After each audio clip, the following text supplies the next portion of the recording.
উপাধ্যক্ষ ডাঙৰীয়া, এখন খুব মানে ইম্পৰ্টেণ্ট বিল এখন, কাৰণ ক্লাছ 6-ৰ পৰা একেবাৰে 12লৈকে এই গোটেই শৈক্ষিক ব্যৱস্থাটো, তাৰ curriculum, syllabus, course, examination, text book, এই আটাইবিলাকৰ কাম এই বোৰ্ডখনৰ হাতত, নতুন বোৰ্ডখনৰ হাতত দিয়া হৈছে।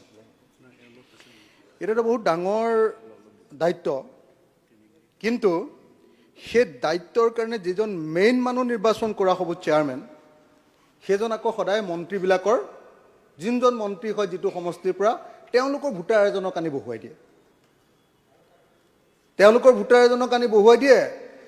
এতিয়া কাউন্সিলখনত, এই নতুন কাউন্সিলখন হ'ব হায়াৰ ছেকেণ্ডেৰীলৈকে, মানে ক্লাছ 6-ৰ পৰা একদম হায়াৰ ছেকেণ্ডেৰীলৈকে, ইমান ডাঙৰ গোটেই শিক্ষাৰ গোটেইখনক নিয়ন্ত্ৰণ কৰিব। তাত আনি যদি নিজৰ নিজৰ স্বাৰ্থৰ কাৰণে নিজৰ নিজৰ সমষ্টিৰ কোনোবা এজন মানুহক, জনা নজনা একাডেমিচিয়ান হওক নহওক, বিষয়টোৰ ওপৰত জনা নজনা মানুহ এজনক পলিটিকেলি আনি বহুৱাই দিয়ে, তেতিয়াহ'লে কেতিয়াও এই ব্যৱস্থাটো ঠিক হ'ব নোৱাৰে।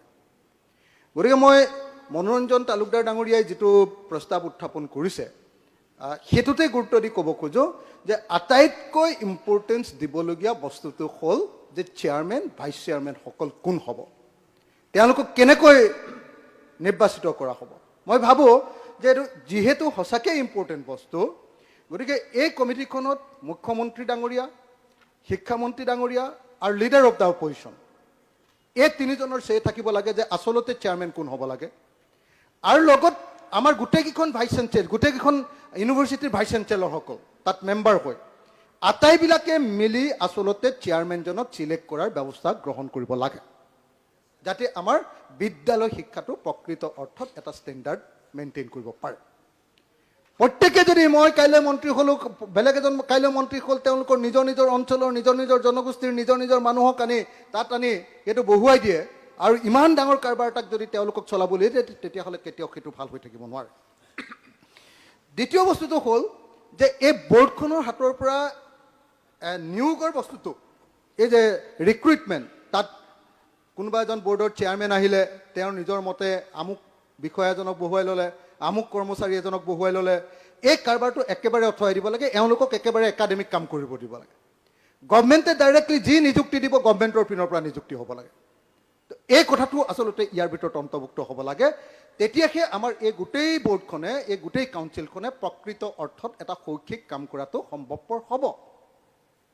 নহ'লে কিন্তু এইবিলাক মানে ইমান ডাঙৰ বস্তু, আৰু এনেকুৱা নহয় দেই, একদম আপুনি দেখিব যে ক্লাছ পৰীক্ষাৰ পৰা একেবাৰে হায়াৰ ছেকেণ্ডেৰীৰ ফাইনেল পৰীক্ষালৈকে, মেট্ৰিক পৰীক্ষাৰ পৰা আটাইবিলাক পৰীক্ষাৰ দায়িত্ব দিয়া হৈছে।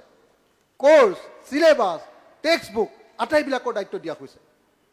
তো সেই আটাইবিলাকৰ দায়িত্ব দিয়া মানুহজন, যিজন গুৰি পঠা ধৰে, তেওঁলোক আকৌ ক'ৰবাৰ পৰা আনি বহুৱাই দিয়া কোনোবা এজন মানুহ, তেওঁলোকৰ পলিটিচিয়ানবিলাকৰ সাংগু পাংগু মানুহ এজন।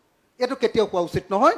প্ৰকৃত অৰ্থত এজন একাডেমিচিয়ানক দি সঁচাকৈ গোটেই অসমৰ মানুহে বুজি পোৱা, জনা যে এজন এনেকুৱা ধৰণৰ একাডেমিচিয়ানক আমি দিছোঁ, যি গোটেই আমাৰ শৈক্ষিক ব্যৱস্থাটো, বিদ্যালয় শিক্ষাটোক আচলতে লিড কৰি লৈ যাব, তেনেকুৱা কৰিব লাগে।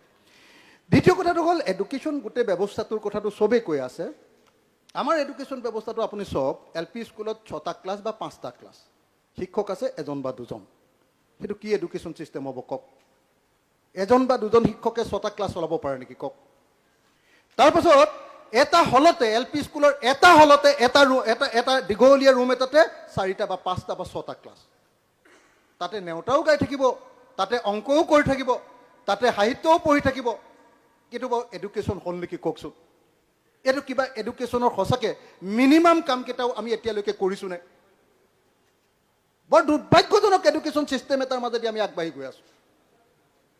দুৰ্ভাগ্যজনক, অত্যন্ত দুৰ্ভাগ্যজনক। আজিকালি ল'ৰা ছোৱালীয়ে জন্ম পাই 2 বছৰৰ পাছতে মোবাইল টিপি আমেৰিকাৰ শিক্ষা ব্যৱস্থা চাই থাকে, আৰু গৈ লৈ আমি যিটো অংগনবাদী কেন্দ্ৰত সোমাব লাগে, কেনেকৈ ল'ৰা ছোৱালীয়ে পঢ়িবগৈ তাত? যিখন LP স্কুলত আমি সোমাওঁগৈ, তাত কেনেকৈ ল'ৰা ছোৱালীয়ে পঢ়িব? নেওতা পঢ়াটো স্কুলৰ ভিতৰতে পঢ়ে নেকি? গোটেইখন। আমি পঢ়োঁতেতো স্কুলৰ আমিতো আগতে হেৰিয়া গছৰ তলত পঢ়িছিলোঁ। আমাৰ বৰগছজোপাৰ তলত পঢ়িছিলোগৈ, ডিষ্টাৰ্ব নহৈছিলে। এতিয়া ফিল্ড চিল নাই নহয়, একদম অৱস্থা বেয়া। শিক্ষা ব্যৱস্থাটো ভাল কৰিবলৈ কোনো ধান্দা চান্দা নাই, এই চৰকাৰে কোনো ধৰণৰ ধান্দা চান্দা নাই সেইবিলাকক লৈ। খালি অকল পলিটিক্স পলিটিক্স হিন্দু মুছলমান হিন্দু মুছলমান হিন্দু মুছলমান এইটোৱে কৰি থকাটোৱে এই চৰকাৰখনৰ কাম, বেলেগ কাম নাই আৰু এখন চৰকাৰ। অখিল গগৈ অধ্যক্ষ ডাঙৰীয়া, লগত আছে, আমাক Please. ক্লিয়াৰ কৰকচোন। অধ্যক্ষ ডাঙৰীয়া, মোৰ শেষৰ কথাটো হ'ল প্লিজ এতিয়া যিবিলাক প্লিজ যিবিলাক কণ্টেকচুৱেল টিচাৰ তাত গৈ বহি লওক আপুনি। কথাটো সঁচাই কৈছে, অলপ মনে মনে হ'ব, থাকক। আপুনি তাত টাইম শেষ বহিব। হৈছে তেওঁৰ, তাইৰ টাইম শেষ হৈছে, সোনকালে শেষ কৰক। ন আপুনি তাত গৈ বহি লওক, কাৰোবাৰ কেলে চিঞৰি আছে? প্লিজ প্লিজ, এই শেষ হ'ব হৈছে আৰু তেওঁৰ টাইম শেষ হৈছে আৰু। উপাধ্যক্ষ ডাঙৰীয়া, শেষত এই যিবিলাক আমাৰ কণ্টেকচুৱেল টিচাৰ তেওঁলোকক নিয়মীয়াকৰণ কৰিবলৈ লৈছে, নিয়মীয়া কৰিছে, কিন্তু দৰমহাটো কমাই দিছে। এইটো কেনেকুৱা কথা?